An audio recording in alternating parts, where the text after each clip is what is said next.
खबरें जो हमें सीधा जोड़ती हैं आपसे, जिनका आपकी जिंदगी पर होता है सीधा असर। खबर का मतलब है एक भरोसा, और आपका भरोसा है हमारी जिम्मेदारी। ATL टीवी, भरोसा अलवर का। नमस्कार, ATL टीवी के सभी दर्शकों का स्वागत है। खबरों के साथ मैं अर्चना चंद। बढ़ते हैं आज के हेडलाइंस के साथ।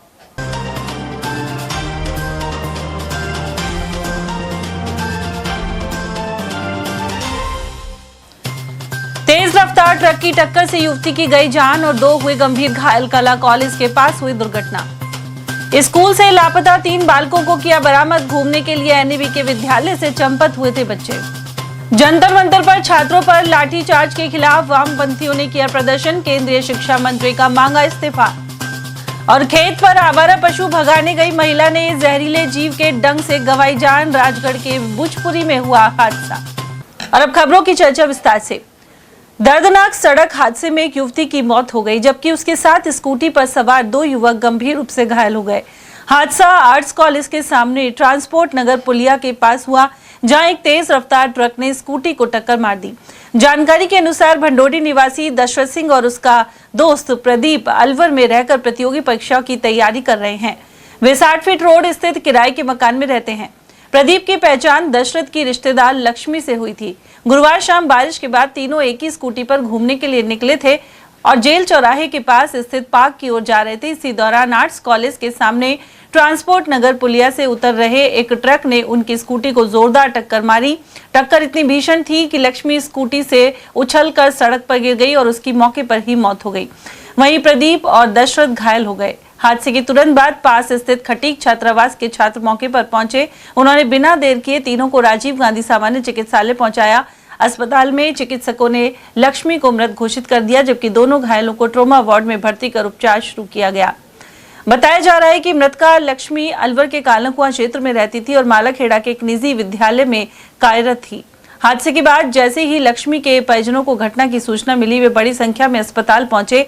आरोप है कि अस्पताल में मौजूद करीब 15 से 20 लोगों ने दोनों घायल युवकों को घेर लिया और उनके साथ मारपीट कर दी। सूचना मिलने पर पुलिस अस्पताल के लिए रवाना हुई, लेकिन उसके पहुंचने से पहले घायल युवक प्रदीप मौके से निकल गया, जबकि दशरथ को पुलिस ने अपनी सुरक्षा में लेकर थाने पहुंचाया। हादसे के बाद ट्रक चालक के खिलाफ सड़क दुर्घटना के मामले में कार्रवाई की जा रही है। विश्वेंद्र नाम है मेरा, विश्वेंद्र कम्माल। और क्या है कि थोड़ी देर पहले जस्ट हम जेल के चौराहे से आर्ट्स कॉलेज के पास उधर से हमारे तो देखा हमने एक स्कूटी पर लड़के और लड़कियां, एक ट्रक वाले ने उनको झटसट मार के और वो ट्रक वाला आगे निकलता हुआ चला गया। मानवता के नाते हमने उनको वहीं नजदीक लगता है शुभम हॉस्पिटल, उसमें वहाँ फर्स्ट एड के लिए वहाँ उनको दिखवाया हॉस्पिटल में। उसके बाद में फिर वहाँ से उन्होंने रेफर करके गवर्नमेंट हॉस्पिटल उन्होंने भेज दिए। ये किस पे थे? तीनों स्कूटी पर थे। ये तीनों एक साथ थे? तीनों एक साथ थे। तो कुछ पता लगा किधर से किधर आ रहे थे ये क्या है कि आर्ट्स कॉलेज से और जेल के चौराहे की तरफ आ रहे थे। अलवर शहर के NEB थाना क्षेत्र स्थित हरदेव दास राजकीय उच्च माध्यमिक विद्यालय से लापता तीनों स्कूली छात्रों को पुलिस ने गुरुवार शाम सकुशल बरामद कर लिया। बच्चों के मिलने के बाद परिजनों और पुलिस प्रशासन ने राहत की सांस ली। NEB थाना प्रभारी सीमा सिंसनवार ने बताया कि 7वीं कक्षा में पढ़ने वाले 13 वर्षीय 3 छात्रों में 2 सगे भाई और उनका एक दोस्त शामिल हैं। वे बिना किसी को बताए स्कूल से निकल गए थे। तीनों सीधे अलवर रेलवे स्टेशन पहुंचे और वहां से ट्रेन पकड़कर जयपुर चले गए। प्रारंभिक पूछताछ में सामने आया कि बच्चों ने पहले से घर से भागने की योजना बनाई थी। दोनों भाइयों में से एक पहले भी घर छोड़कर जा चुका था। इस बार भी वह घर से कुछ पैसे लेकर निकला था, जिसकी जानकारी परिवार को नहीं थी। जयपुर पहुंचकर तीनों ने नए कपड़े और जूते खरीदे और रात वहीं बिताई। गुरुवार को वो ट्रेन से वापस लौटकर अलवर आए। बच्चों की तलाश के लिए पुलिस ने 4 विशेष टीमें गठित की। ASI ओम प्रकाश के नेतृत्व में पुलिस ने करीब 145 CCTV कैमरों की फुटेज खंगाली। साइबर सेल और तकनीकी ट्रैकिंग की मदद से पुलिस को इनपुट मिला कि बच्चे जयपुर के मोती डूंगरी क्षेत्र के आसपास देखे गए हैं। इसके बाद पुलिस ने वहां सघन तलाश शुरू कर दी। बाद में एक और इनपुट मिला, पर पुलिस ने अलवर शहर के घंटाघर क्षेत्र से तीनों बच्चों को सकुशल बरामद कर लिया। स्वास्थ्य परीक्षण के बाद उन्हें बाल कल्याण समिति के समक्ष पेश किया जाएगा। मैं दिनांक 22 तारीख को कल की दिनांक में हरदेव दास स्कूल है उससे लंच टाइम में यानी 10 से 10:30 बजे के बीच में 3 बच्चे जो कि 7th क्लास में पढ़ते हैं जिनकी उम्र करीब 13 साल है वो बिना टीचर को बताए स्कूल से पीछे के दरवाजे से निकल गए थे। जिसके बाद में शाम के समय परिजनों ने सूचना दी थी। उनकी सूचना देने के बाद में हमारे द्वारा 4 टीमें गठित की गई थी जिनमें से चारों टीमों को रेलवे स्टेशन, बस स्टैंड और जो विद्यालय है वहाँ के शुरुआत करके हमने अलग अलग जगहों के कैमरे चेक किए। लगभग 140 और 145 के करीब कैमरे चेक किए गए। उनके आधार पर हमें इनपुट मिला और इसके अलावा अभय कमांड सेंटर पे जो हमारे हैं कैमरे हैं उनसे भी उनको ट्रैक किया जा रहा था। साथ ही हमारे साथ में साइबर सेल की टीम भी काम कर रही थी। तो कल की पूरी मेहनत और पूरी रात भर की मेहनत और आज पूरे दिन के सर्च अभियान के बाद हमें सूचना मिली थी कि बच्चे मोती डूंगरी की तरफ देखे गए हैं। जिस सूचना पर हमारी चारों टीमें रवाना होकर के मोती डूंगरी के चारों तरफ फैल गई। हमने कंट्रोल के जरिए पूरे शहर इलाके में ये क्वेश्चन करवाई कि बच्चे यहीं देखे गए हैं, सभी निगरानी रखें। जिसके पश्चात हमारी साइबर टीम ने उनको घंटा करके आसपास के मार्केट से उनको दस्तयाब कर लिए। इसमें किस टीम ने सफलता पाई? जो आपने 4 टीमें बनाई, किस टीम को इतनी बड़ी सूचना मिली? क्योंकि 145 कैमरे देखना जी 20 घंटों में बड़ी कामयाबी की बात है। इसमें हमारी सबसे ज्यादा मेहनत जो है ओम प्रकाश जी एसआई साहब के साथ में जो टीम लगी हुई थी उसने बहुत मेहनत की है। दूसरा इसमें जो साइबर की टीम है उसने टेक्निकल के साथ साथ बच्चों को ट्रैक करने में बहुत महत्वपूर्ण भूमिका निभाई है। अब बच्चों के माता पिता को किस तरह सौंपा जाएगा, क्या जरिया रहेगा उनको अभी एक बार बच्चों को दस्तयाब किया गया है। बच्चों से पूरी जानकारी ली जाएगी कि क्या सोच के वो विद्यालय से निकले थे और विद्यालय से निकलने के बाद वो कहाँ गए, उनके पास अगर पैसे थे और भी कोई वस्तु थी तो उस संबंध में उनसे पूरी जानकारी ली जाएगी। उसके बाद जो भी विधिक प्रक्रिया की कार्रवाई की जाएगी। उधर बच्चों के परिजनों ने स्कूल प्रबंधन पर गंभीर लापरवाही का आरोप लगाया। उनका कहना है कि स्कूल प्रशासन ने समय रहते बच्चों के गायब होने की सूचना नहीं दी, साथ ही बच्चों की तलाश में भी कोई सहयोग नहीं किया। बहरहाल समय रहते पुलिस की त्वरित कार्रवाई के चलते तीनों बच्चों को सुरक्षित बरामद कर लिया गया है। दिल्ली में छात्रों पर पुलिस लाठीचार्ज सहित अन्य कार्रवाई के विरोध में कम्युनिस्ट पार्टी के कार्यकर्ताओं ने प्रदर्शन किया। प्रदर्शनकारियों ने केंद्र सरकार के खिलाफ नारेबाजी भी की। पार्टी नेताओं ने आरोप लगाया कि लोकतांत्रिक अधिकारों का हनन हो रहा है और छात्रों के साथ हो रही घटनाएं बेहद चिंताजनक है। उन्होंने केंद्रीय शिक्षा मंत्री धर्मेंद्र प्रधान से नैतिक जिम्मेदारी लेते हुए इस्तीफा देने की मांग की। साथ ही चेतावनी दी कि यदि छात्रों के मुद्दों का जल्द समाधान नहीं हुआ तो देश भर में आंदोलन को और तेज कर दिया जाएगा। आज भारतीय कम्युनिस्ट पार्टी शहर कमेटी की ओर से आज जिस तरह से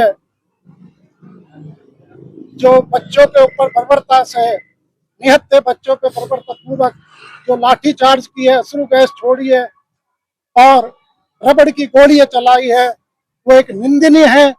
और हमारी बहन बेटी है, जो बच्चियां छोटी छोटी उनके कपड़े फाड़े गए हैं, ये एक घोर अपराध है। हम इसकी कड़े शब्दों में निंदा करते हैं। ये भारत के प्रधानमंत्री, भारत के गृह मंत्री के लिए ये कलंक की बात है। जिस तरह से इन्होंने ये गुंडागर्दी की है, ये बहुत कानूनी हरकत की है। आज हमें जलियांबाग की याद आती है, जिस तरह से जनरल डायर ने जलियांबाग के अंदर धुआंधार गोली चलाई थी। इसी तरह हमारे देश के गृह मंत्री अमित शाह ने जिस तरह निहत हमारे बच्चों पे गोली चलाई है, हम इसका कड़े शब्दों में निंदा करते हैं और हम आशा करते हैं कि जो महेंद्र प्रधान वो इस्तीफा दे। अगर इस्तीफा नहीं दिया तो उग्र आंदोलन होगा। आज का जो हमारा कार्यक्रम है वो छात्रों के समर्थन में है। छात्रों के साथ में जिस तरह की जाति सरकार कर रही है वो बहुत ही निंदनीय है और जो वास्तव में छात्रों का आंदोलन आज कोई नहीं चल रहा है। यह आंदोलन कम से कम 25-30 दिनों से चल रहा है। सरकार ने कोई इनकी ओर ध्यान नहीं दिया, ना इनकी मांगों पर कोई विचार किया गया। तो जो आंदोलन जो उग्र हो रहा है सरकार की नीतियों के कारण हो रहा है, तो हम उस आंदोलन का समर्थन करते हैं और सरकार की कड़ी भर्त्सना करते हैं और सरकार से मांग करते हैं कि धर्मेंद्र प्रधान का तुरंत इस्तीफा लिया जाए और छात्रों पे जुल्म करना बंद किया जाए। और वहीं दिल्ली में जंतर मंतर आंदोलन को लेकर प्रतिक्रियाओं का दौर जारी है। पूर्व एमएलए ज्ञानदेव आहूजा ने इस आंदोलन को गलत बताते हुए पुलिस कार्रवाई को जायज ठहराया है। उन्होंने आरोप लगाया कि आंदोलनकारी विदेशी पैसा लेकर देश को कमजोर कर रहे हैं। साथ ही केंद्रीय शिक्षा मंत्री धर्मेंद्र प्रधान को त्यागपत्र देने की आवश्यकता नहीं है। उन्होंने सोनम वांगचुक के संदर्भ में कहा कि लद्दाख की जनता ने उन्हें भगा दिया है और अब दिल्ली में आकर वे नेतागिरी कर रहे हैं। माननीय मोदी जी और माननीय धर्मेंद्र प्रधान जैसे तपस्वी लोगों का कुछ नुकसान नहीं कर सकते, खुद अपना नुकसान कर रहे हैं। इन लोगों ने वर्ल्ड से पैसा लिया है और इन लोगों ने अपराध का काम किया है और जंतर मंतर को घेर कर बैठे हैं। अब पत्थर फेंकोगे पुलिस पर पत्थर फेंकोगे तो पुलिस अपनी कार्रवाई करेगी। उसमें कोई मोदी जी से अनुमति लेने की जरूरत नहीं है, उसमें कोई धर्मेंद्र प्रधान से लेने की जरूरत नहीं। हमारे माननीय अमित शाह जी, माननीय मोदी जी, माननीय प्रधान जी, किसी से अनुमति की लेने की जरूरत नहीं। पत्थर फेंकोगे तो लठ खाओगे, पत्थर फेंकोगे तो मार खाओगे। और प्रदर्शनकारियों ने पत्थर फेंके और दिल्ली पुलिस ने उनका इलाज किया। उधर जिला कांग्रेस कमेटी बुद्धिजीवी प्रकोष्ठ के जिला अध्यक्ष डॉक्टर हुकम सिंह ने केंद्र सरकार पर युवाओं को नजरअंदाज करने के आरोप लगाए हैं। उन्होंने कहा कि बार बार पेपर लीक होने के बावजूद युवाओं की आवाज को अनदेखा किया गया है। दिल्ली के जंतर मंतर पर पुलिस द्वारा युवाओं के साथ दुर्व्यवहार इसका उदाहरण है। दूसरी ओर पेपर लीक मामले में केंद्रीय शिक्षा मंत्री धर्मेंद्र प्रधान का त्यागपत्र नहीं लिया जा रहा। डॉक्टर हुकम सिंह ने कहा कि लोकसभा में नेता प्रतिपक्ष राहुल गांधी सहित प्रियंका गांधी और अखिलेश यादव एवं अन्य विपक्षी नेता युवाओं का समर्थन कर रहे हैं। साथ ही देश की जनता मोदी सरकार को आगामी लोकसभा और विधानसभा चुनाव में जवाब देगी। सर, दिल्ली में जंतर मंतर पर जिस तरह से आंदोलन हो रहे हैं, युवा आक्रोशित हैं पेपर लीक के मामले में, देश की लोकसभा और राज्यसभा भी नहीं चल पा रही है। केंद्रीय शिक्षा मंत्री धर्मेंद्र प्रधान का त्यागपत्र मांगा जा रहा है, युवाओं पर लाठीचार्ज हो रहा है, लड़कियां भी घायल हैं और ये पेपर लीक की आग 12 राज्यों में पहुंच गई है। पुलिस दमनकारी नीति अपना रही है। हालात चिंताजनक हैं। आप जिला कांग्रेस कमेटी के बुद्धिजीवी प्रकोष्ठ के जिला अध्यक्ष हैं, क्या प्रतिक्रिया है?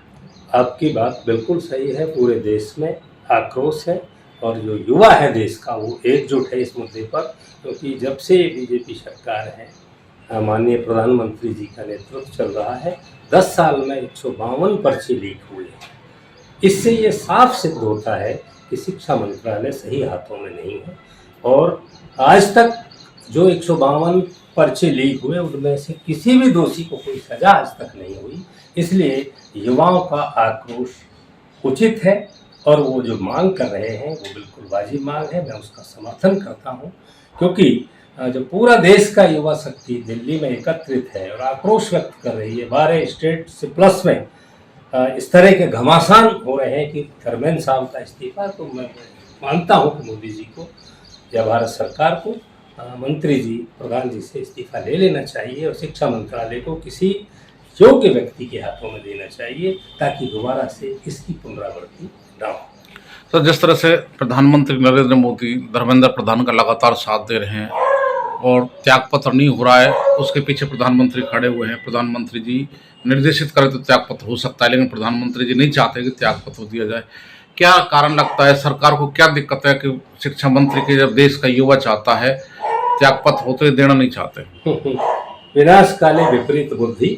हाँ, ये बिल्कुल साफ है कि लाखों करोड़ों युवा एकजुट हो रहा है देश में। जगह जगह धरने प्रदर्शन हो रहे हैं, उन पर लाठीचार्ज हो रहा है, रासुकाल की बात की जा रही है।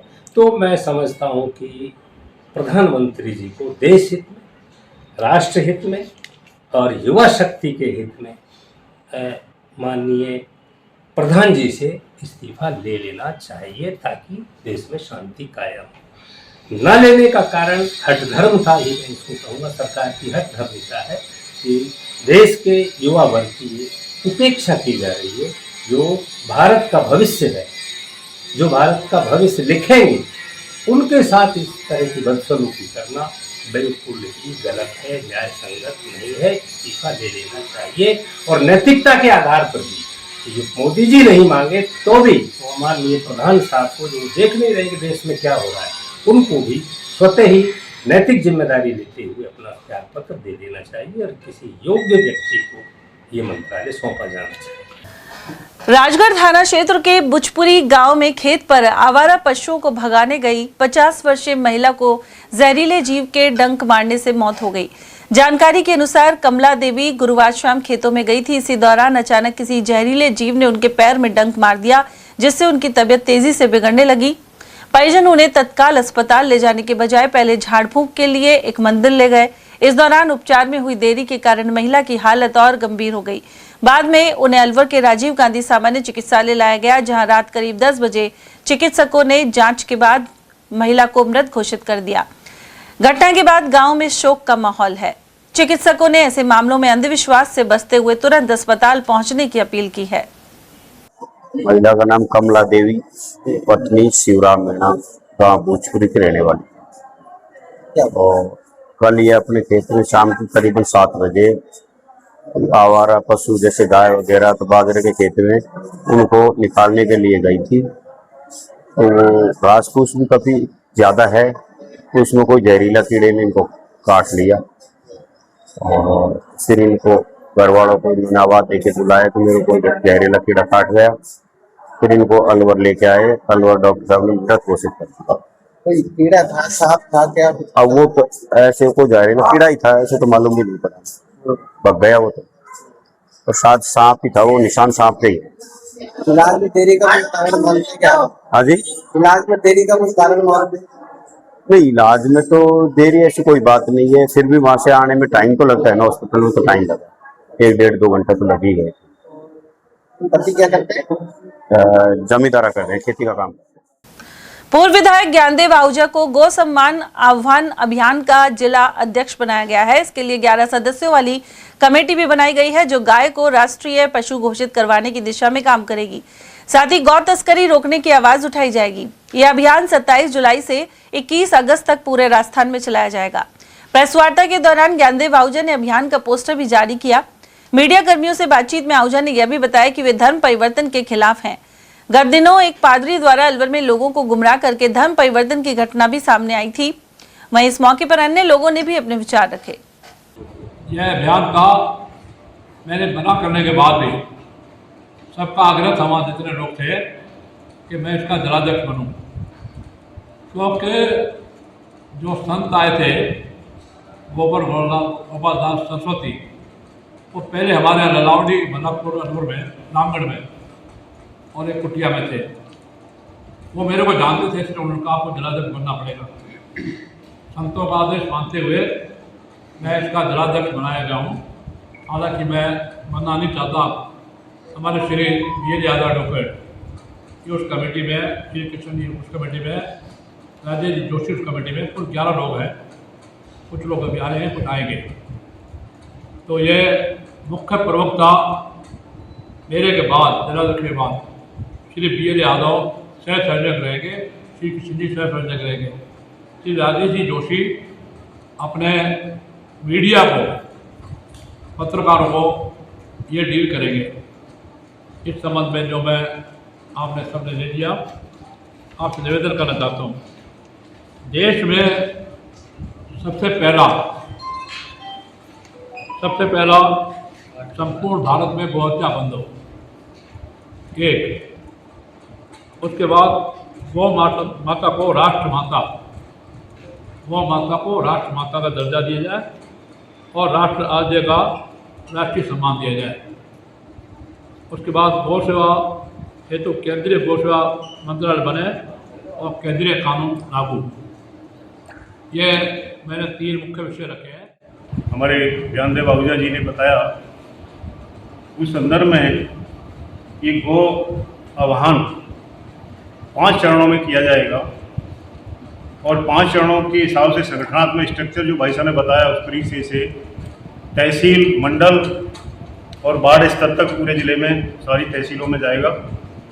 पहला हमारा 27 अप्रैल को हो चुका है। उसका संपूर्ण देश के अंदर जो हस्ताक्षर अभियान हुआ था, संपूर्ण देश के अंदर जो अभियान हुआ था, उसमें आज तक का गौ माता के लिए इतना बड़ा अभियान पूरे विश्व में नहीं हुआ, ऐसा माना है। और उसी के संदर्भ में पहला 27 अप्रैल, दूसरा 27 जुलाई, तीसरा 27 अक्टूबर, फिर 26 जनवरी और अंत में 15 अगस्त तक हम लगातार प्रधानमंत्री जी, महामहिम राष्ट्रपति जी, प्रदेशों के मुख्यमंत्री, इन सब से आग्रह करके गौ माता को राष्ट्रमाता बनाने के लिए ये अभियान है। इसी संदर्भ में आगे हम इस अभियान को लेते रहेंगे। गौरतलब है कि गाय को राष्ट्र माता घोषित करने की मांग के समर्थन में अलवर में 27 जुलाई को हस्ताक्षर अभियान चलेगा। इसे लेकर सार्वजनिक गौशाला में तैयारी बैठक की गई। साथ ही इस दिन सुबह 8:15 बजे भवानी तोप सर्किल पर उपस्थित होने की अपील की गई है। इस दौरान हिंदूवादी नेता ज्ञानदेव आहूजा, श्री कृष्ण गौशाला के संचालक सीए श्री कृष्ण गुप्ता, मौनी बाबा गौशाला के संचालक राजेश जोशी, विभाग गौरक्षा प्रमुख नाहर सिंह पांचाल, बीएल यादव, तेज सिंह यादव, राम अवतार शर्मा, रामू गिरीश दीक्षित और प्रशांत मदनानी उपस्थित रहे। आषाढ़ मास शुक्ल पक्ष में देव शनि एकादशी शनिवार को श्रद्धा के साथ मनाई जाएगी। भक्त इस दिन भगवान विष्णु का अभिषेक कर परिक्रमा करेंगे और उपवास भी रखा जाएगा। स्कीम 10 निवासी पंडित यज्ञ शर्मा ने बताया कि इस एकादशी पर ब्रह्म योग और इंद्र योग का संयोग भी बन रहा है। वहीं देव शनि एकादशी पर भगवान विष्णु 4 माह के लिए क्षीर सागर में योग निद्रा में चले जाते हैं। साथ ही 19 नवंबर तक मांगलिक कार्यों पर रोक लग जाएगी। देव उठनी एकादशी से शादी विवाहों का दौर फिर से शुरू हो जाएगा। आषाढ़ मास शुक्ल पक्ष में मनाई जाने वाली देव शनि एकादशी कल 25 जुलाई शनिवार को बड़ी श्रद्धा के साथ मनाई जाएगी। श्रद्धालु जनों द्वारा इस दिन भगवान विष्णु का पंचामृत से अभिषेक करके भगवान विष्णु की परिक्रमा की जाएगी। एकादशी की कथा सुनी जाएगी और श्रद्धालुओं द्वारा एकादशी का उपवास भी रखा जाएगा। इस एकादशी पर कल ब्रह्म योग और इंद्र योग का विशेष शुभ दुर्लभ संयोग बन रहा है। इन योगों में भगवान विष्णु की पूजा अर्चना और दान पुण्य करने से धन ऐश्वर्य सुख समृद्धि की प्राप्ति होती है और भक्तों की श्रद्धालुओं की मनोकामना पूर्ण होती है। देव शनि एकादशी के दिन भगवान श्री हरि विष्णु भगवान जी 4 महीने के लिए क्षीर सागर में योग निद्रा के लिए चले जाएंगे, जिसे कि बोलचाल की भाषा में देव शनि भी कहते हैं। शास्त्रों में देव शनि एकादशी को स्वयं सिद्ध अर्थात अबूझ मुहूर्त माना गया है। इसलिए इस दिन शादी विवाह सहित सभी शुभ मांगलिक कार्य काफी संख्या में संपन्न होते हैं। देव शनि एकादशी के साथ ही 26 जुलाई से 19 नवंबर तक 4 महीने के लिए शादी विवाह इत्यादि मांगलिक कार्यों पर रोक लग जाएगी। 4 माह पश्चात देवउठनी एकादशी 20 नवंबर से शादी विवाह का दौर फिर से प्रारंभ हो जाएगी और इसलिए कार्तिक मास में देवउठनी एकादशी का विशेष महत्व माना गया है, क्योंकि इस दिन घरों में मानने मना करके उठो देवा बैठो देवा जैसे पारंपरिक गीत गाए जाते हैं और 4 महीने बाद देवउठनी एकादशी से शादी विवाह का यह दौर पुनः प्रारंभ हो जाता है। यह नियम प्रतिवर्ष देवउठनी एकादशी पर लागू होता है। विश्व बौद्धिक अक्षमता दिवस पर शुक्रवार को अलवर में सामान्य चिकित्सालय के समीप स्थित जिला दिव्यांग पुनर्वास केंद्र में जागरूकता कार्यक्रम का आयोजन किया गया। मंथन फाउंडेशन चैरिटेबल ट्रस्ट के सहयोग से हुए कार्यक्रम का उद्देश्य बौद्धिक अक्षमता के प्रति समाज में जागरूकता बढ़ाना, समय पर पहचान एवं उपचार के महत्व को आमजन तक पहुंचाना रहा। इस दौरान केंद्र की rehabilitation psychologist doctor Savita Goswami ने बौद्धिक अक्षमता के प्रारंभिक लक्षण, संभावित कारण और उपचार आदि के बारे में बताया। साथ ही पिछले 9 महीनों में किए गए कार्यों एवं उपलब्धियों की प्रगति रिपोर्ट भी प्रस्तुत की। वक्ताओं ने कहा कि समाज में जागरूकता बढ़ाकर ही बौद्धिक अक्षमता से जुड़े भ्रम और भेदभाव को समाप्त किया जा सकता है। आज का ये जो कार्यक्रम है ये हम पीडीआरसी में यहाँ पे कर रहे हैं। इसका मेन उद्देश्य है इंटेलेक्चुअल डिसेबिलिटी अवेयरनेस के उद्देश्य से है ये। कल 25 तारीख को वर्ल्ड इंटेलेक्चुअल डिसेबिलिटी डे है कि स्पेशली जो बौद्धिक रूप से अक्षम बच्चे होते हैं उनके प्रति अवेयर करना लोगों को, क्योंकि क्रिएटिंग एबिलिटी एंड डिसेबिलिटी ये टैग लाइन लेकर के हम कंटिन्यू चल रहे हैं। उसके अंदर हमारा प्रयास यही है कि भले ही ये बच्चे बौद्धिक रूप से उतने सक्षम नहीं हो कि हाँ यहाँ पे हम लॉजिकल रीजनिंग की बात करते हैं, प्रॉब्लम सॉल्विंग की बात करते हैं, लेकिन इनके अंदर पोटेंशियल बहुत ज्यादा होता है। जैसे कि इसके अंदर ये आते हैं आईडी कैटेगरी के अंदर ये बच्चे आते हैं, डाउन सिंड्रोम वाले बच्चे, वो बच्चे डांस के अंदर बहुत अच्छा परफॉर्म कर पाते हैं। ऐसे ही जहाँ पे हम डिसलेक्सिया की बात करते हैं, डिसलेक्सिया बहुत कॉमन चीज है, सभी लोग जानते हैं, तारे जमीन पर मूवी सभी ने देखी थी।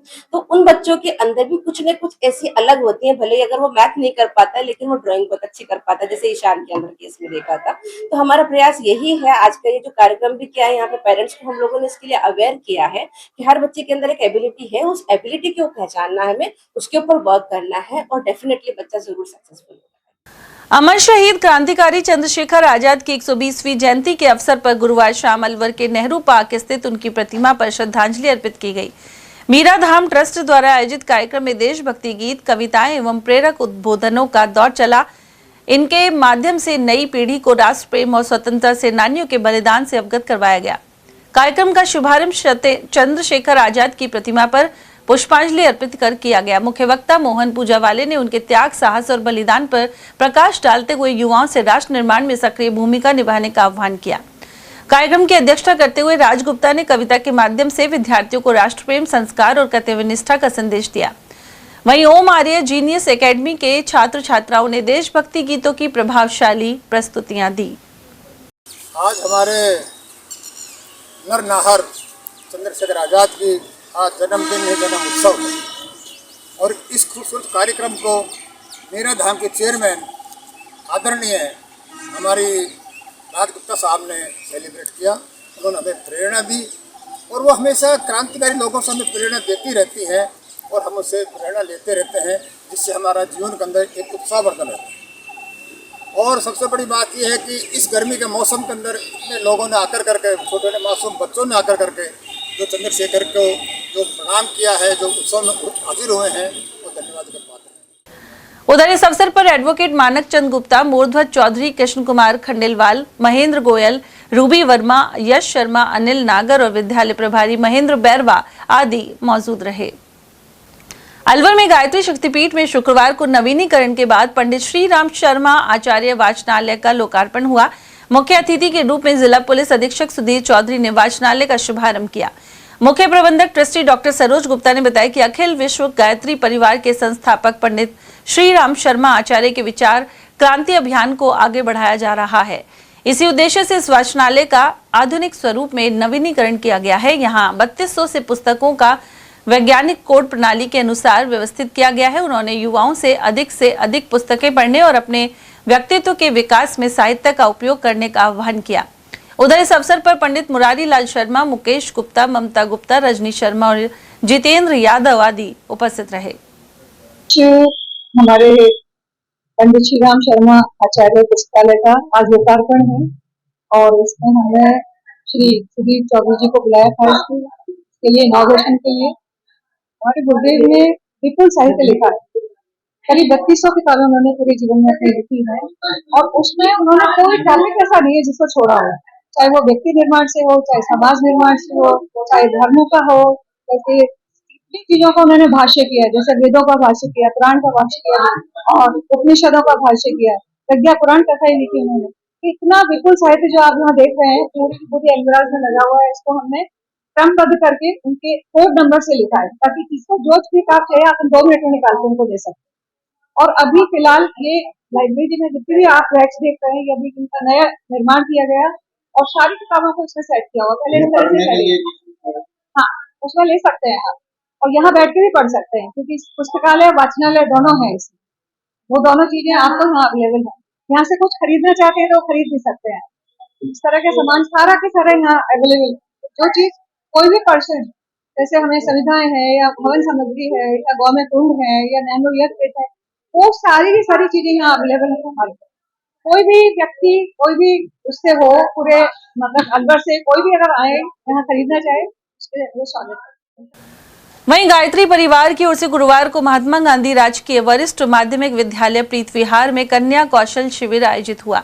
शिविर में छात्राओं को संयमित एवं संस्कारित जीवन जीने के सूत्र बताए गए, साथ ही व्यक्तित्व निर्माण, अनुशासन और सकारात्मक जीवन मूल्यों पर प्रेरक मार्गदर्शन दिया गया। इस अवसर पर पर्यावरण संरक्षण के महत्व पर विशेष प्रकाश डालते हुए पॉलीथीन, प्लास्टिक एवं अन्य कचरे के उचित प्रबंधन, फिर से उपयोग और रिसाइकलिंग की जानकारी दी गई। गायत्री परिवार की ओर से मुख्य प्रबंधक ट्रस्टी डॉक्टर सरोज गुप्ता एवं डॉक्टर निशा ज्योति शर्मा ने अपने विचार रखे। अखिल भारतीय उद्योग व्यापार सुरक्षा मंच में संगठन विस्तार के अंतर्गत यश भार्गव को अलवर जिला उपाध्यक्ष नियुक्त किया गया है। राष्ट्रीय अध्यक्ष गोपाल शरण गर्ग की सहमति, अंतर्राष्ट्रीय प्रवक्ता नवीन गुप्ता एवं राष्ट्रीय प्रवक्ता भविष्य कुमार भानु की अनुशंसा पर यह नियुक्ति हुई है। अलवर जिला अध्यक्ष महेंद्र गोयल एवं महामंत्री लक्ष्मेश कुमार सिंह द्वारा उन्हें नियुक्ति पत्र प्रदान किया गया। साथ ही संगठन को जमीनी स्तर पर और अधिक सशक्त बनाने में योगदान की अपेक्षा जताई गई। वहीं यश भार्गव ने राष्ट्रीय नेतृत्व एवं जिला टीम का आभार व्यक्त किया है। और यहाँ वक्त एक छोटे से ब्रेक का, आप देखते रहिए HL TV. Om Aditya public senior secondary school Alwar में बेस्ट फैकल्टी के साथ सर्वश्रेष्ठ बोर्ड परीक्षा परिणाम। स्कूल फीस में ही फाउंडेशन, कक्षा 9th 10th प्री फाउंडेशन, कक्षा 11th 12th विज्ञान वर्ग, वाणिज्य वर्ग, कला वर्ग, हिंदी एवं अंग्रेजी माध्यम। विद्यालय में मेधावी विद्यार्थी प्राची राठौड़, अंकित कुमार, गार्गी सैनी, कमल प्रजापत, बलराज वर्मा, गौरी और वैशाली ने बोर्ड परीक्षा में 97% अंक लाकर संस्था का सम्मान बढ़ाया और संस्था के द्वारा प्रत्येक विद्यार्थी को 21,000 रुपए का चेक प्रदान किया। हमारी संस्थाएं कक्षा नर्सरी से 8वीं तक के विद्यार्थियों को बुक्स, नोटबुक्स, बैग्स, डायरीज, आई कार्ड निःशुल्क दे रही हैं।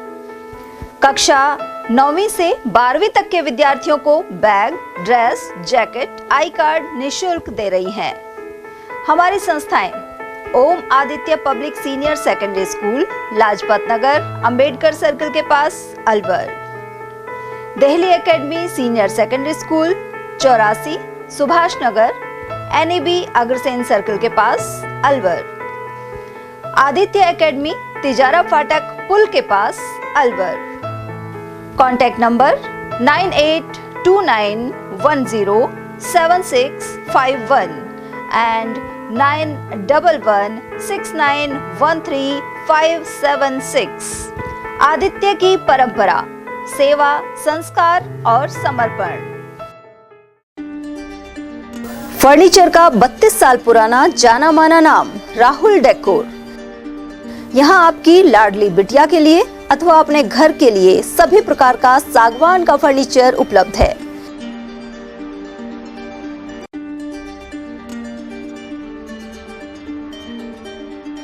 Double bed, dressing table, sofa set सागवान एवं कपड़े वाले तथा सेंटर टेबल, भट्टी कलर, स्टील अलमारी, ब्रांडेड एवं सॉफ्टी फोम के गद्दे आपकी नाप तोल से बनाए जाते हैं।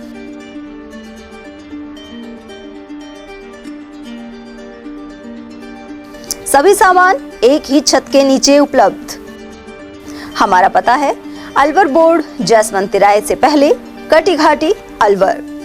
Contact number 9414019769 and 9414019768. BL Public School, a prestigious name in the field of education. BL Public School is not merely an educational institution but a dynamic center of values, discipline and excellence. The school prioritizes the holistic development of every student, ensuring that they not only excel academically but also succeed confidently in all aspects of life. The academic environment of the school is well organized, motivating and technologically enriched.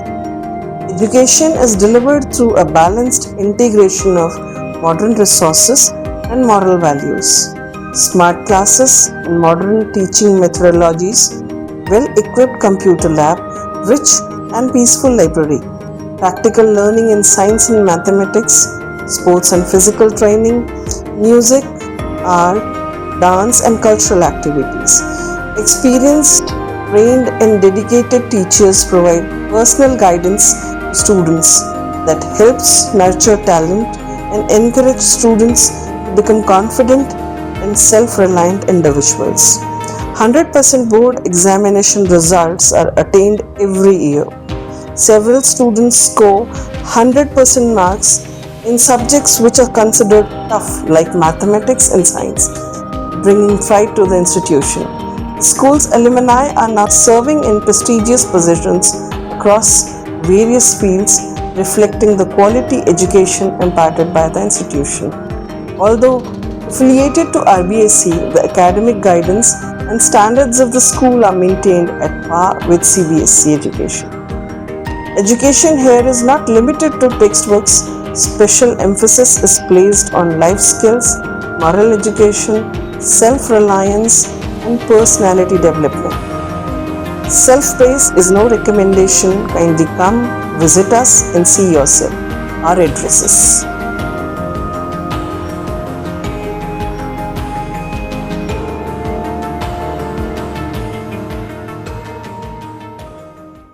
ATL द्वारा गर्मी के मौसम में वन्य जीवों के लिए जारी मुहिम के तहत काफी वर्षों से पानी और चारा बालाकिला जंगल में भेजा जा रहा है। मकसद यह है कि बेजुबान जानवरों को इस तेज गर्मी में पानी और चारे के लिए भटकना ना पड़े। एटीएल की इस मुहिम में आप लोग भी हमारे साथ सहयोग कर मूक प्राणियों की सेवा के जरिए पुण्य लाभ उठाएं। संपर्क करें मुकेश गुप्ता, निदेशक एटीएल, मोबाइल नंबर 9414019207। ब्रेक के बाद आप सभी का एक बार फिर से स्वागत है। रामगढ़ विधानसभा क्षेत्र के ग्राम पाली में जर्जर सड़क को लेकर ग्रामीणों का आक्रोश चरम पर है। आक्रोशित ग्रामीणों ने भाजपा और कांग्रेस दोनों दलों के खिलाफ नारेबाजी की। साथ ही कहा कि जब तक गांव की सड़क नहीं बनती तब तक इन दलों के किसी भी नेता को गांव में घुसने नहीं दिया जाएगा। ग्रामीणों का आरोप है कि पाली गांव का मुख्य रास्ता पिछले कई सालों से गड्ढों और कीचड़ से भरा है। बरसात में स्थिति और खराब हो जाती है। समस्या को लेकर विधायक को कई बार अवगत करवाया जा चुका है, लेकिन हर बार सिर्फ आश्वासन मिले हैं। वहीं छोटे बच्चे स्कूल जाते समय रोजाना कीचड़ में गिर जाते हैं। प्रदर्शन कर रहे ग्रामीणों ने उग्र आंदोलन की भी चेतावनी दी है। मेरा नाम जनक देवी है। क्यों आए आप? हम इसलिए आए हैं कि हमारे गांव में ये नहीं तो कोई रोड की व्यवस्था है, नहीं कोई पानी की है, कुछ व्यवस्था नहीं है। हमारे बच्चे आते हैं तो गिरते हैं, स्कूल में आ जाते हैं तो वापस चले जाते हैं। बच्चे गिरते हैं बेचारे, उनके हाथ पैर टूट जाते हैं। हम भी आते हैं तो निकलने के लिए जगह नहीं मिलती है कहीं भी। हम बहुत दुखी हो गए इससे। सुकंत साहब को, हम ये विधायक साहब को कभी भी ये पर्चा नहीं लिखते हम, क्योंकि हम मजबूरी पे लिखा है ये, क्योंकि बच्चे यहाँ स्कूल में बहुत परेशान हैं। ना उनके लिए पानी की कोई सुविधा है और ना कोई यातायात की कोई सुविधा है। उनके लिए कुछ सुविधा नहीं है। तो भाई सुकंत जी से यही कहना है कि जल्दी से सड़क जल्दी बनवाएं उनके लिए। दो बच्चा आया सुबह, छोटा सा वो गिर पड़े, उसका पैर टूट गया कीचड़ में। खान तक वो बच्चा ने दिखावे, पढ़ाई करावे, कहीं करे रिश्ता में एक रिश्तेदार देकर भी दक जाए। अभी तो पाली गांव में बहुत कीचड़ है, रास्ता ही खराब है।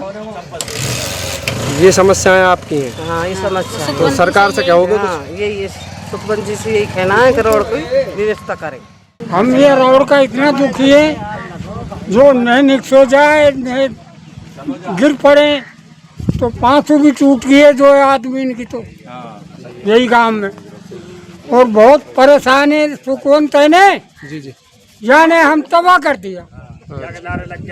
यहाँ के लारे लग के नहीं, हम बहुत दुख पाया।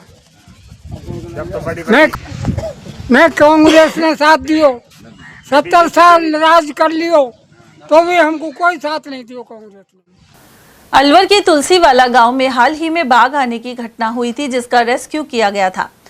वहीं इस घटना के संदर्भ में यहां के ग्रामीणों की बैठक सरिस्का उपवन संरक्षक के साथ संपन्न हुई। डीएफओ अभिमन्यु सहारण ने जानकारी दी। इस दौरान पूर्व मंत्री शकुंतला रावत के अलावा रोहिताश घागल और अन्य लोग मौजूद रहे। बैठक के दौरान ग्रामीणों द्वारा उपवन संरक्षक को एक ज्ञापन सौंपा गया। इसमें विस्तृत जांच के लिए विभागीय समिति गठित करने की मांग रखी गई। इसके अलावा ग्रामीणों और सरिस्का प्रशासन की एक अलग समिति पर जोर दिया गया। वहीं डीएफओ ने आग्रह किया कि इस प्रकार के रेस्क्यू ऑपरेशन में अपना सहयोग प्रदान करें। इससे वन्य जीवों का सुरक्षित रेस्क्यू संभव होगा, साथ ही वन्य जीव और जन समुदाय को हानि नहीं पहुंचेगी। अलवर शहर के रूपबास में भगवान जगन्नाथ जी महाराज का भर मेला 25 जुलाई को आयोजित होगा। इसी दिन रात्रि में वरमाला महोत्सव होगा। वहीं सुबह माता जानकी की सवारी सुभाष चौक मंदिर से रवाना होकर रूपबास पहुंचेगी। उधर मेला स्थल पर दुकानें सजी हुई हैं। साथ ही कटी घाटी के श्याम बाबा गेट पर यूआईटी की ओर से विशेष रोशनी का इंतजाम भी किया जा रहा है। स्थानीय लोगों की ओर से जगह जगह ठंडे मीठे जल की प्याऊ और भंडारे की व्यवस्था की जा रही है। मौसम सुहावना होने के कारण मेले में श्रद्धालु बड़ी संख्या में पहुंच रहे हैं। राजगढ़ के जनजाति बालिका आश्रम छात्रावास परिसर में शुक्रवार को सांप आने से खलबली मच गई। साथ ही छात्राएं भयभीत हो गई। सूचना मिलने पर विशेषज्ञ जुगनू रेस्क्यू टीम के साथ मौके पर पहुंचे। साथ ही परिसर में घूमते सांप को पकड़कर झरना सड़क मार्ग स्थित लवकुश वाटिका में छोड़ दिया गया है। मालाखेड़ा उपखंड क्षेत्र के बड़ा गांव नेथला गंडराला में श्रीमद् भागवत कथा ज्ञान यज्ञ में बड़ी संख्या में श्रद्धालु पहुंच रहे हैं। साथ ही महाशिव पुराण कथा भी जारी है। ऐसे में यह भक्तिमय माहौल बना हुआ है। उधर ओमदास महाराज ने बताया कि 29 जुलाई को विशाल भंडारे का आयोजन होगा। साथ ही 151 कुंडीय महारुद्र यज्ञ किया जाएगा। क्रय विक्रय सहकारी समिति की 11 सदस्यीय नई कार्यकारिणी का गठन किया गया, जिसमें अध्यक्ष सहित उपाध्यक्ष और सभी सदस्य निर्विरोध चुने गए। सभी नवनिर्वाचित पदाधिकारियों ने अपना कार्यभार भी ग्रहण कर लिया। समिति के सदस्य बनाए गए अकबरपुर निवासी महेश पटेल के गांव पहुंचने पर ग्रामीणों ने उनका अभिनंदन किया। महेश पटेल ने बताया कि करीब 12 वर्ष बाद समिति का गठन हुआ है, जिससे किसानों को सहकारी योजनाओं और कृषि संबंधी कार्यों का लाभ मिलेगा। नई समिति किसानों के हितों को प्राथमिकता देते हुए उनके विभिन्न कार्यों का समाधान करने का प्रयास करेगी।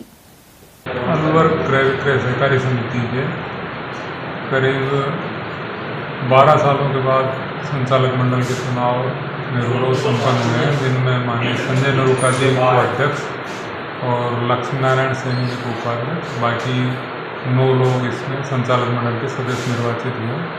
पूरा चुनाव निर्विरोध हुआ है और ये किसान हित के लिए बढ़िया है कि किसानों का चुना हुआ संचालक मंडल अब इस क्रय विक्रय को चलाएगा। 12 साल पहले जो आर्थिक स्थिति थी क्रय विक्रय की, आज दयनीय स्थिति में क्रय विक्रय, तो अभी नया संचालक मंडल हम सब लोग मिलकर। अलवर जयपुर हाईवे से अलापुर की ओर जाने वाले मुख्य मार्ग की जर्जर हालत को लेकर ग्रामीणों में रोष है। साथ ही सड़क निर्माण जल्द शुरू कराने की मांग उठाई गई है। ग्रामीणों का कहना है कि गड्ढों और बिखरी कंक्रीट के कारण सड़क की स्थिति बदतर हो गई है। एडवोकेट इंद्रजीत यादव, पंचायत समिति सदस्य कालीचरण गुप्ता सहित दीपचंद एवं वीरेंद्र ने यह जानकारी दी। उन्होंने बताया कि यह मार्ग अलवर जयपुर हाईवे से निकलकर अलापुर, कल्याणपुर, जाटोली, मोहब्बतपुर होते हुए महुआ कलसाड़ा के पास मेगा हाईवे से जुड़ता है। यह सड़क करीब 15 से 20 गांवों को जोड़ती है और इस पर रोजाना बड़ी संख्या में लोगों का आवागमन रहता है। इस सड़क का निर्माण कार्य वर्ष 2023-24 के बजट में स्वीकृत हुआ था और शिलान्यास पट्टिका भी लगा दी गई थी, लेकिन इसके बाद आज तक ये निर्माण कार्य शुरू नहीं हो पाया है। लोगों ने सड़क का डामरीकरण कर निर्माण कार्य पूरा कराने की मांग की है। कलसाड़ा मेगा हाईवे को जोड़ने वाला ये मुख्य सड़क है अलापुर की। इसकी शिलान्यास 5 साल पहले हो चुकी थी कांग्रेस सरकार में, और अब बीजेपी सरकार भी को भी 4-5 साल हो गए। शिलान्यास भी पता नहीं कहाँ गई, निकाल के ले गए उसको भी, और सड़क अभी तक कार्य पूर्ण नहीं होता। ठेकेदार से पूछते हैं तो बोलते हैं डामर नहीं है, और किसी अधिकारी से पूछते हैं तो बोलते हैं ठेकेदार को काम दे के रखा है। बस यही सिलसिला चलता आ रहा है 5 सालों से, हम तो यही देखते आ रहे हैं। बस रोड की समस्या ये है, इसको 5 साल हो गए, आज तक यहाँ 3-4 स्कूलें हैं और ये इस रोड पे करीब भी नहीं तो 20 से 25-30 गांव लगते हैं। किलानपरा है, जाटोली है, मोहब्बतपुर है, आलापुर है, काले खां पास है, कलसाड़ा बाईपास में मेगा हाईवे से टच होता है। बाकी आज तक 5 साल से इसमें कोई काम का, इसमें मिट्टी भी नहीं डलवाई। क्या समस्या पता नहीं है, क्या करते हैं, गवर्नमेंट कैसी है। अपन को क्या समस्या है? इनको निकलने में समस्या ये है, जब बारिश आती है तो यहाँ गड्ढे भर जाते हैं, पानी के बच्चे हैं जो निकलते हैं, रोड ही उचटती है। जयपुर रोड से और अलापुर, किलानपुरा और जाटोली होते हुए, मोहब्बतपुर होते हुए कलसाड़ा मेगा हाईवे में मिलता है। ये रोड 2023-24 के बजट में स्वीकृत हुआ था। उसके बाद यहाँ शिलान्यास पट्टिका भी इसकी लग गई थी, लेकिन उसके बाद भी आज तक इस रोड पर कोई काम शुरू नहीं हुआ है और बच्चे, राहगीर, मोटरसाइकिल वाले इतने परेशान हैं कि इस रोड से निकला नहीं जाता। अब भी आपने देखा होगा यहाँ गिट्टियाँ पड़ी हैं और जिन पे आए दिन मोटरसाइकिल वगैरह फिसल के गिरती हैं। इस रोड पे डामर नाम की कोई चीज़ नहीं है, जबकि ये मेन रोड है। कम से कम भी नहीं तो 15-20 गाँवों को जोड़ता है ये रोड और आवागमन और आवाजाही इस रोड पे बहुत अधिक है। आए दिन परेशानी होती है, बारिश हो जाती है, गड्ढे भर जाते हैं, बच्चे निकल नहीं पाते, आमजन नहीं निकल पाता। बड़ौदा में स्थित Shri Surajmal senior secondary school एवं BDS स्कूल में शुक्रवार को गायत्री परिवार के मार्गदर्शन में गायत्री यज्ञ किया गया। कार्यक्रम का मुख्य उद्देश्य बोर्ड परीक्षा के फॉर्म भरने से पूर्व विद्यार्थियों को आध्यात्मिक ऊर्जा, एकाग्रता और नैतिक बल प्रदान करना था। इस दौरान गायत्री परिवार अलवर के वरिष्ठ कार्यकर्ता चौधरी चरण सिंह एवं मोहनलाल शर्मा मौजूद रहे। उन्होंने कहा कि परीक्षा में सफलता केवल किताबों से नहीं मिलती, उसके लिए निर्मल मन, एकाग्र बुद्धि और उज्जवल चरित्र भी चाहिए। वहीं गायत्री मंत्र को बुद्धि की जननी कहा गया है। साथ ही आज आवश्यकता केवल डिग्रीधारी युवाओं की नहीं बल्कि संस्कारवान नागरिकों की भी है। उधर इस दौरान सैकड़ों छात्र छात्राओं, शिक्षकों एवं स्टाफ सदस्यों ने यज्ञ कुंड के समक्ष बैठकर गायत्री मंत्र के साथ आहुतियां अर्पित की। संस्था निदेशक धर्मवीर चौधरी एवं व्यवस्थापक महेंद्र निहाल सिंह चौधरी ने चरित्र निर्माण को प्राथमिकता मानने की बात कही। उन्होंने गायत्री परिवार का आभार भी जताया। यज्ञ के अंत में शांति पाठ और प्रसाद वितरण भी किया गया। टोडली धाम बहादुरपुर स्थित श्री उदासीन मंगल आश्रम में भागवत कथा का शुभारंभ हो गया है। बाबा मंगलदास, बाबा मार्कंडेय और महंत ब्रह्म मुनि महाराज के मार्गदर्शन में कलश यात्रा के साथ कथा शुरू हुई थी। इसका समापन 28 जुलाई की शाम 4 बजे होगा। इसके बाद श्री श्याम संकीर्तन का आयोजन किया जाएगा। वहीं 29 जुलाई को गुरु पूर्णिमा के पावन पर्व पर हवन और ध्वज पूजन का कार्यक्रम संपन्न होगा। गौरतलब है कि यहाँ ब्रजमोहन शास्त्री अलवर में गायत्री मंदिर रोड क्षेत्र के दुकानदारों और निवासियों ने यहां जल भराव की समस्या दूर करने की मांग की है। बारिश के बाद यहां दुकानों में पानी भी घुस जाता है, साथ ही तालाब बनी सड़क से निकलने में चालकों को भारी परेशानी होती है। गुरुवार शाम भी यही नजारा देखने को मिला। यहां तक कि दिव्यांगजन संस्थान के दिव्यांग गायत्री मंदिर रोड पर रिक्शे में जाते वक्त नीचे गिर गए। रिक्शा उलटने और वाहनों के फिसलने की कई घटनाएं भी हो चुकी, लेकिन आज तक जल भराव का समाधान नहीं हो पाया है। नीमराना पुलिस मुख्यालय द्वारा विशेष अभियान जारी है। महिलाओं पर बढ़ते अपराधों पर नियंत्रण के लिए स्कूल कॉलेजों में छात्र छात्राओं को जागरूक करने का अभियान चलाया गया है। इस कड़ी में नीमराना एवं शाहजहांपुर के अलग अलग विद्यालयों में डीएसपी, थानाधिकारी और टीम द्वारा करीब 1500 से अधिक छात्र छात्राओं को जानकारी दी गई। उन्हें महिला सुरक्षा, साइबर सुरक्षा, नशा मुक्ति, यातायात सुरक्षा, राजकॉप सिटीजन ऐप और पोक्सो ई बॉक्स आदि के बारे में बताया गया। साथ ही नशा मुक्ति की शपथ दिलाई गई। और वहीं किशनगढ़ बास में महिला सुरक्षा एवं डिजिटल साक्षरता कार्यक्रम का आयोजन किया गया। इस दौरान विशेषज्ञों ने महिलाओं को स्मार्टफोन के सही इस्तेमाल और ऑनलाइन वित्तीय धोखाधड़ी से बचाव सहित दैनिक जीवन में उपयोगी सरकारी ऐप्स के बारे में विस्तार से जानकारी दी। इसके अलावा संकट के समय इस्तेमाल होने वाले हेल्पलाइन नंबर्स, विभिन्न महिला सुरक्षा कानूनों और सेल्फ डिफेंस के बुनियादी तरीकों के बारे में जागरूक किया। समारोह के अंत में महिलाओं के प्रश्नों के उत्तर दिए गए और उन्हें डिजिटल और तकनीकी रूप से निडर होकर आगे बढ़ने के लिए प्रेरित किया गया।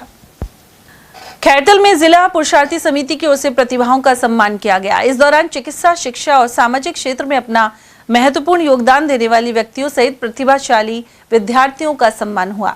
इनमें भारत विकास परिषद के अध्यक्ष doctor Pradeep Malik, Pankaj Khurana, doctor Jitendra Taneja, doctor Paras Malik, Pavan Adlakha, Gaurav Batra, doctor Vipin Arora और किशन तनेजा आदि शामिल थे।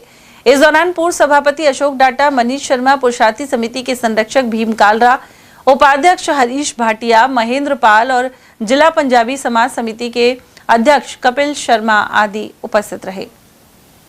निवाई में निजी एवं गैर सरकारी विद्यालय संचालकों ने स्कूल शिक्षा परिवार के बैनर तले उपखंड अधिकारी को ज्ञापन सौंपा है। इसके जरिए शाला संबल ऐप के माध्यम से प्रस्तावित जांच प्रक्रिया का विरोध जताया गया। संचालकों ने जांच प्रक्रिया को अव्यवहारिक बताते हुए इसमें सुधार की मांग की है। साथ ही उन्होंने आरटीई प्रतिपूर्ति राशि के समय पर भुगतान, लंबित भुगतानों के निस्तारण और अन्य प्रशासनिक समस्याओं के समाधान की मांग की है। इस दौरान अध्यक्ष शिवदयाल गुर्जर, विष्णुदत्त शर्मा और दयाशंकर गुर्जर सहित अन्य शिक्षक मौजूद रहे। शिक्षण संघ निवाई अध्यक्ष शिवदयाल पवार आज सभी प्राइवेट स्कूल में शाला संबल ऐप के द्वारा जो राज्य सरकार के द्वारा 42 बिंदुओं पे जो प्राइवेट स्कूलों को परेशान किया जा रहा है। हमें हर वर्ष आरटी के बच्चों की जो आते हैं उसमें हमारी पूरी जानकारी ले लेते हैं, लेकिन फिर भी हर महीने ये शाला संबल ऐप के द्वारा जो हमारे स्कूलों को परेशान किया जा रहा है, इसके विरोध में आज हम सब प्राइवेट स्कूल वाले एसडी साहब को ज्ञापन दिया है। इस तरह के सर्वे मैं समझता हूँ इन स्कूलों को परेशान किया जा रहा है और जो शिक्षा है जो बच्चों को प्रभावित कर रही है, इसीलिए हम सब ये जो हमारा सर्वे किया जा रहा है उसको बंद किया जाए। भाजपा ने कांग्रेस पर देश में अराजकता फैलाने के आरोप लगाए हैं। पूर्व जिला उपाध्यक्ष देशराज वर्मा के अनुसार मौजूदा आंदोलनों के पीछे भी कांग्रेस पार्टी है। वर्मा के अनुसार मोदी सरकार युवाओं को रोजगार सहित अनेक हितों के लिए लगातार काम कर रही है, लेकिन कांग्रेस द्वारा युवाओं को गुमराह किया जा रहा है। उन्होंने दिल्ली के घटनाक्रम के संदर्भ में कहा है कि देश के युवा मोदी के साथ हैं और 5 दिन के अंदर पूरा आंदोलन समाप्त हो जाएगा। सब किसान तैयार बैठे हैं आंदोलन करने के लिए, उनको आप लॉलीपॉप देकर बॉर्डर पर रोक रहे हैं। युवा पूरा देश में आक्रोशित है, दिल्ली में ही नहीं, पटना में, जयपुर में, पूरे देश के राज्यों की राजधानियों में, पूरे देश में मामला आक्रोश है। आप आंदोलनकारियों को देशद्रोही, पाकिस्तानी, अफगानिस्तानी, नक्सली कह के आप अपनी जिम्मेदारी से नहीं भाग सकती। सरकार पूरे देश के युवाओं में आक्रोश है, देश के कोने कोने में युवाओं में आक्रोश है और आज का युवा आंदोलन करते हुए प्रधानमंत्री निवास के गेट तक पहुंच गया और बहुत जल्दी अगर आक्रोश को नहीं सरकार ने ख़त्म किया, नहीं उनकी मांगों को माना और अगर इसी तरह से सरकार 2 करोड़ नौकरियों की जुमलाबाजी करेगी और चुनाव से पहले तो वादा करते हैं, बाद में कहते हैं जुमला है, इसी तरह सरकार करती रही तो वो दिन दूर नहीं जब देश की जनता और विशेषकर युवा किसान प्रधानमंत्री निवास का गेट तोड़ के और अंदर घुसेंगे और स्थिति नेपाल और श्रीलंका, बांग्लादेश जैसी हो जाएगी। देखिए, इसको गलत तरीके से गुमराह करना युवाओं को, बेरोजगारों को, ये गलत है। आप कह रहे हो कि प्रधानमंत्री निवास पर घेराव किया, प्रधानमंत्री निवास पर विपक्ष का नेता श्री राहुल जी ने घेराव किया। अगर वो सोच समझ के बात करना चाहते तो प्रधानमंत्री जी उनकी बात सुनते, लेकिन ये क्या तरीका हुआ कि आपने कोई अल्टीमेट दिया नहीं है, सीधे अपने सांसदों को और पक्ष को लेकर आप प्रधानमंत्री निवास पे घेराव कर रहे हैं। ये अव्यवस्था फैलाने की पूरी मूवमेंट है इनमें। ये चाहते हैं कि किसी न किसी देश में अव्यवस्था फैले, युवाओं को गुमराह किया जाए और देश में आंदोलन हो और अराजकता फैले और कानून व्यवस्था फेल हो। लेकिन भाई भारतीय जनता पार्टी के सारे सक्षम और नेतृत्व वाले व्यक्ति हैं, ऐसी कानून व्यवस्था फेल नहीं होगी। सबका साथ, सबका विकास की हम बात कर रहे हैं। और रही युवाओं की बेरोजगारी की, आप देखिए बहुत सारी वैकेंसियां निकलती हैं, जो युवा योग है उनको नौकरियां मिल रही है। सर उनके मुंह में जीरा हो रहा है। देखिए, जब जनसंख्या ज़्यादा हो जाती है तो वैकेंसी अलग अलग डिपार्टमेंट्स में आती है। CGL में 22,000 वैकेंसी आई है, UPSC में निकल रही है, राजस्थान की ढेर सारी वैकेंसियाँ निकल रही है। जो हमने वादे किए थे उस वादे के पक्ष में हम काम कर रहे हैं और वैकेंसियाँ प्राइवेट सेक्टर में बहुत सारी वैकेंसियाँ निकल रही हैं और हम तो चाहते हैं कि वैकेंसी के पीछे भी भग रहा है युवा भगे, लेकिन अपना खुद का बिजनेस करेगा ना, ज़्यादा अच्छा रहेगा। इस बात पर जोर दिया जा रहा है। सर युवा आवाज उठा रहे हैं तो उनको लाठीचार्ज किया जा रहा है और बार बार किया जाए, दिन में, रात में, 1 बजे 2 बजे कभी भी। राहुल गांधी जो नेता प्रतिपक्ष हैं, 100 सांसदों का प्रतिनिधित्व करते हैं, वो आवाज़ उठाते हैं तो उनका खून निकाल दो, उनका सिर फोड़ दो, उनका नाक में से खून निकाल दो। उनको जिस तरह से उठा के ज़बरदस्ती और ले जाया गया है और उनके साथ जो मारपीट हुई है, अब लगता है ये लोकतंत्र है। यार ये बताइए पत्रकार महोदय, आप अच्छे पत्रकार हैं, जब देश का 140 करोड़ का प्रधानमंत्री के निवास पर आप विपक्ष का नेता 10-20 सांसदों को ले जाते हैं, वहाँ अभद्रता व्यवहार करेगा, देश में क्या मैसेज जाएगा भाई? गलत है ये। उनको इस तरह नहीं करना, शांतिपूर्ण तरीके से करना चाहिए। वहाँ विद्रोह कर रहे हैं, हुड़दंग कर रहे हैं, ये गलत है। हम मानते हैं कि राहुल जी कोई बात, अरे लोकतंत्र है, लोकतंत्र में बात शांतिपूर्वक ठहर जाती है। उनको वहाँ सरकार सर कोई भी आंदोलन करता है तो उसको देशद्रोही साबित करती है। अब क्या नेता प्रतिपक्ष क्या धरना प्रदर्शन नहीं कर सकता? क्या देश का युवा, देश का किसान का धरना प्रदर्शन नहीं कर सकता? और उसको समाप्त करने के लिए षड्यंत्र किया जाता है। सबसे पहले पुलिस को भेजा जाता है और गुंडों को भेजा जाता है। किसान आंदोलन में गुंडे भेजे और उसके बाद युवाओं को जो आंदोलन चल रहा है उसमें भी गुंडे भेजे। तो सरकार को क्या पुलिस पर विश्वास नहीं है जो गुंडों को आगे करती है? गुंडे की क्या परिभाषा दे रहे हो? गुंडे कौन थे? तो नंदकिशोर 500 गुंडों को टिकट को मारने के लिए पहुंचा था और आज भी जिस तरह से जो पुलिस वाले थे ही नहीं, मुंह छिपा के भाग रहे हैं, हेलमेट पहन रहे हैं, निश्चित तौर पर गुंडे थे वो। सर ये आप कह रहे हैं कांग्रेसी कह रहे हैं, विपक्ष कह रहा है, लेकिन सब के सब सब बड़े बड़े पत्रकार कह रहे हैं, सारे मीडिया कह रही है, दिल्ली पुलिस वाले, CID वाले और RAC के लोग, वो लोग थे शांति व्यवस्था बनाने के लिए।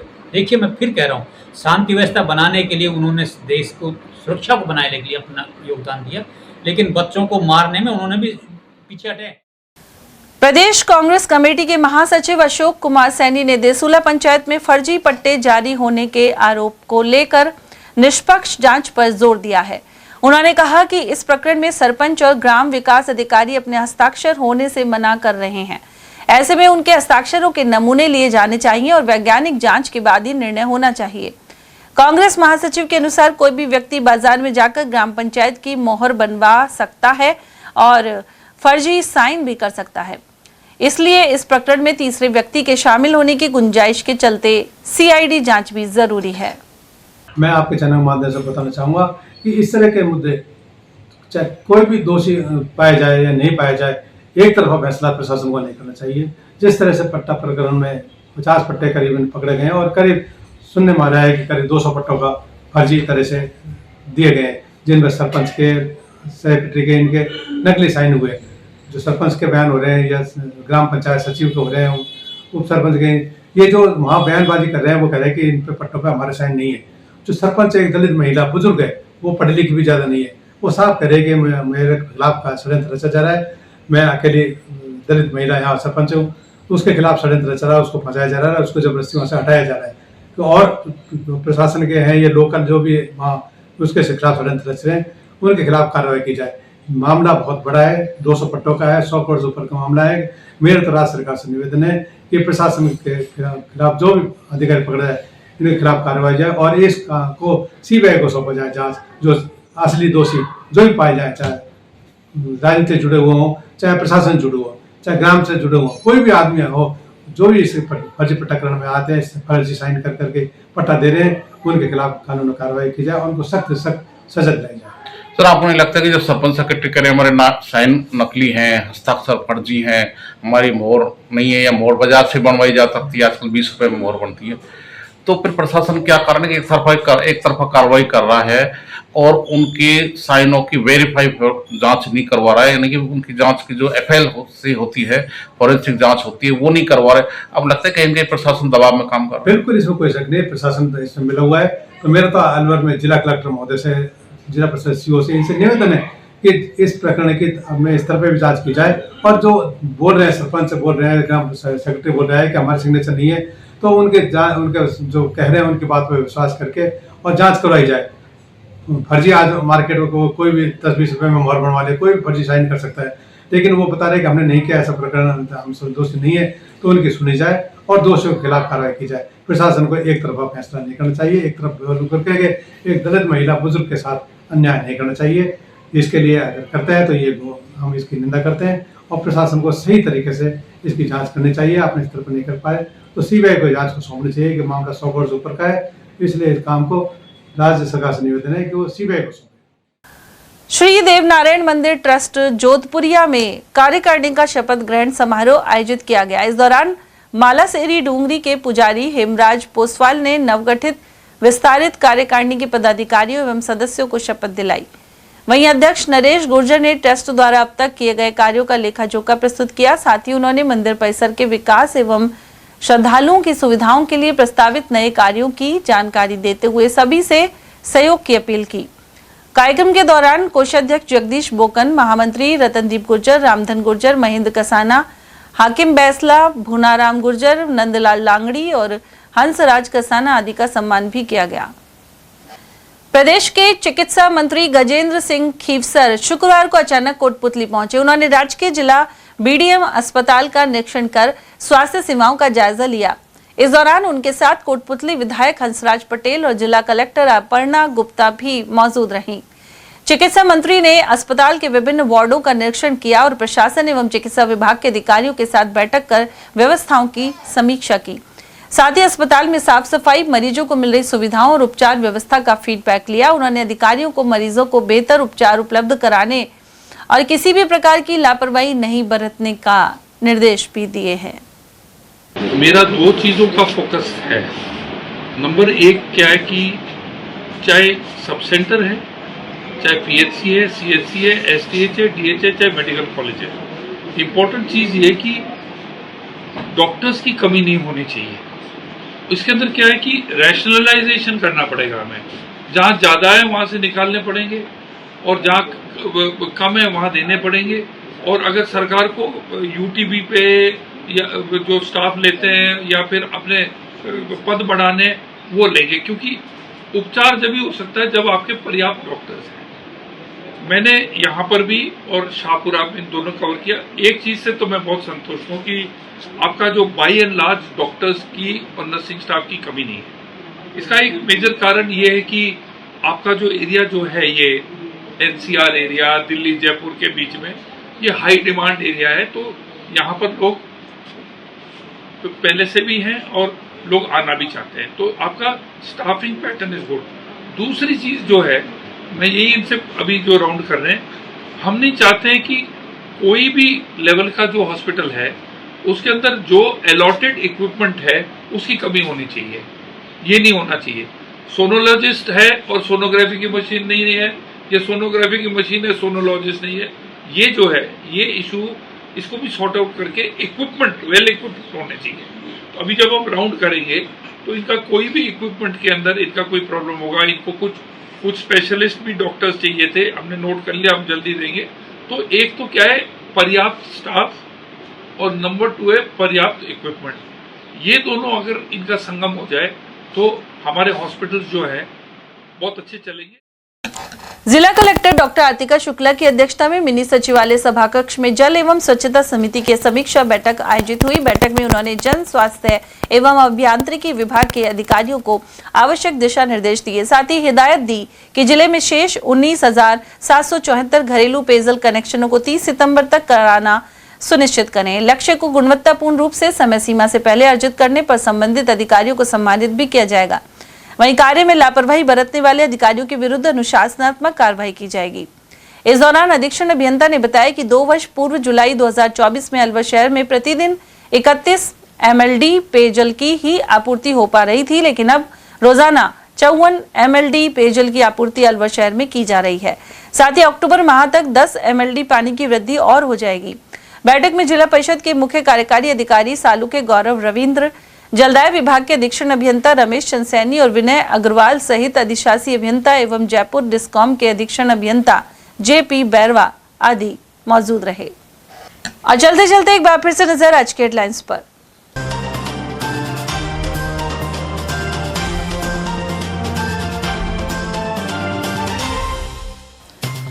तेज रफ्तार ट्रक की टक्कर से युवती की गई जान और 2 हुए गंभीर घायल। कला कॉलेज के पास हुई दुर्घटना। स्कूल से लापता 3 बालकों को किया बरामद। घूमने के लिए NAV के विद्यालय से चंपत हुए थे बच्चे। जंतर मंतर पर छात्रों पर लाठीचार्ज के खिलाफ वामपंथियों ने किया प्रदर्शन। केंद्रीय शिक्षा मंत्री का मांगा इस्तीफा। और खेत पर आवारा पशु भगाने गई महिला ने जहरीले जीव के डंक से गंवाई जान। राजगढ़ के बुचपुरी में हुआ हादसा। इसी के साथ खबरों में आज इतना ही। दीजिए अर्चना जैन को इजाजत। नमस्कार।